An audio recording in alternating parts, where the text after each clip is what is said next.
തൃപ്പൂണിത്തുറ എരൂരിൽ യുവാവിനെ കായലിൽ മരിച്ച നിലയിൽ കണ്ടെത്തിയ സംഭവം കൊലപാതകം. എരൂർ സ്വദേശി സനലാണ് മരിച്ചത്. സുഹൃത്ത് ജിഷിയെ പോലീസ് കസ്റ്റഡിയിലെടുത്തു. അമൽ സുരേന്ദ്രനുണ്ട് കൊച്ചിയിൽ നിന്ന്. അമൽ, വിവരങ്ങൾ.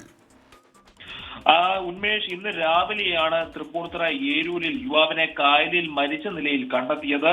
ഈ മൃതദേഹം കണ്ട സമയത്ത് തന്നെ നാട്ടുകാർക്കും പോലീസിനും ഈ ഒരു മൃതദേഹത്തിൽ, ഈ ഒരു മരണത്തിൽ നിരവധിയായിട്ടുള്ള സംശയങ്ങൾ ഉണ്ടായിരുന്നു. എന്നാൽ ഇന്ന് വൈകുന്നേരം രാത്രി ആവുന്നതിനോടൊപ്പം തന്നെ നമുക്ക് മനസ്സിലായിരിക്കുന്നത് ഇതൊരു കൊലപാതകമാണ് എന്നൊരു വാർത്തയാണ് പുറത്തു വരുന്നത്.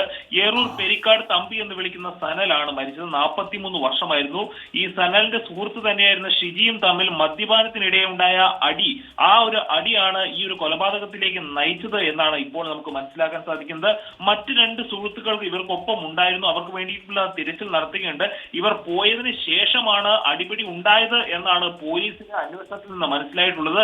ഏതായാലും ഇത്തരത്തിലുള്ള ഒരു നിർഭാഗ്യകരമായ സംഭവമാണ് തൃപ്പൂണിത്തുറയിൽ ഉണ്ടായിട്ടുള്ളത്. ഉന്മേഷ്, അമൽ സുരേന്ദ്രനാണ് കൊച്ചിയിൽ നിന്ന് വിവരങ്ങൾ നൽകിയത്.